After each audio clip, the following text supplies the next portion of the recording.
കണ്ടു ഒരു ബാഹുബലി ഫിലിമിനെ വെട്ടിക്കുന്ന മൂവിയാണ്. പടം കണ്ടപ്പോൾ ഞാൻ വെച്ച് രാജമൗലി ഡയറക്റ്റ് ചെയ്ത, പക്ഷേ രാജമൗലി അല്ല, നിതീഷ് തിവാരിയാണ്.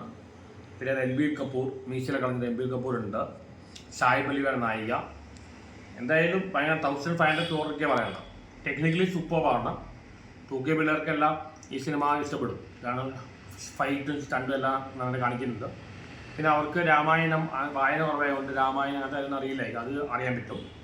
അവർ എൻജോയ് ചെയ്യും. കാരണം ടെക്നിക്കലി സൂപ്പറാണ്. ഒരു ഗ്ലാഡിയേറ്റർ മൂവിയിൽ കാണുമല്ല, ഒരു ക്രിസ്റ്റഫർ നോളൻ പടം പോലെ നല്ല ടെക്നിക്കലി അടിപൊളിയാണ്. പടം ഭയങ്കര ഇറ്റാൻ സാധ്യതയുണ്ട്.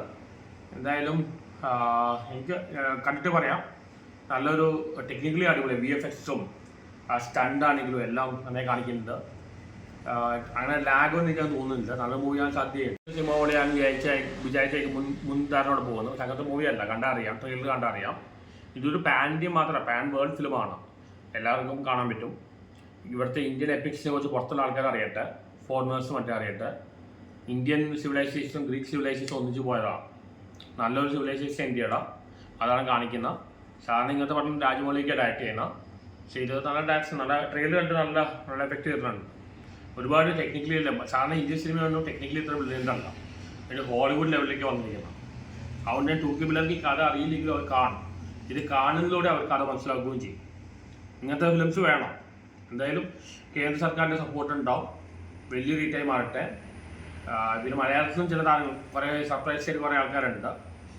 എല്ലാ ഫിലിമും ടെസ്റ്റ് ചെയ്യുന്ന ആൾക്കാരുണ്ടാവും. സോ ദാറ്റ് വലിയൊരു ഹിറ്റാൻ വേണ്ടി, പാൻ ഇന്ത്യ ഹിറ്റാൻ വേണ്ടി എല്ലാ ഫിലിമും ടെസ്റ്റ് ചെയ്യുന്ന ആൾക്കാരുണ്ടാവും.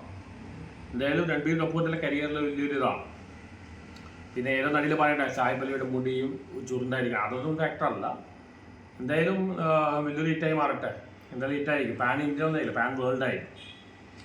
ഒരു ഹോളിവുഡ് സ്റ്റൈലാണ് ചെയ്യുന്നത്. അതിവിടെ ഇന്ത്യയിൽ തന്നെ ഇത്രയും ടെക്നീഷ്യന്മാരുണ്ടെന്ന് ഇപ്പോഴാണ് തോന്നുന്നു, ഇപ്പോഴാണ് മനസ്സിലായത്. ഒരു ബാഹുബലിയിൽ വെട്ടിക്കുന്ന മൂവി ആയിരിക്കും.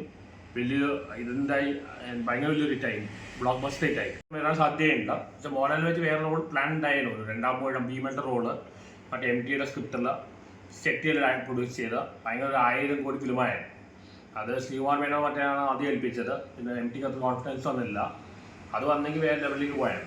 മോഹൻലാൽ ഇങ്ങനെ ഓസ്റ്റോ ഇങ്ങനെ പടം ഒരുപാട് കഥാപാത്രം വന്നിട്ടുണ്ട്. അങ്ങനത്തെ ഒരു പാൻ വേൾഡ് ഫിലിം ചെയ്ത ആളാണ് മോഹൻലാൽ. അങ്ങനത്തെ ഫിലിം മോഹൻലാൽ ചെയ്ത് കഴിഞ്ഞാൽ ലോകം അറിയപ്പെടുന്ന നന്നായിട്ട് മാറും. അപ്പോൾ ഇതിലും ഉണ്ടാകാൻ സാധ്യതയുണ്ട്, എന്തെങ്കിലും റോൾ ഉണ്ടാവുകയും. എനിക്ക് തോന്നി മോഹൻലാൽ ഇങ്ങനത്തെ ഫിലിംസ് ചെയ്യണം. ഈ രാമായണം ഇതുപോലെ ബിഗ് ബഡ്ജറ്റ് നല്ല അങ്ങനത്തെ മൂവീസാണ് ലാലേട്ടൻ ഇനി ചെയ്യുന്നത്. ലാലേട്ടൻ, കമലഹാസൻ, മമ്മൂട്ടി ഇവരെല്ലാം കമ്പൈൻ ചെയ്ത് ഇങ്ങനത്തെ എപ്പിക്സ് മറ്റും ചെയ്യണം.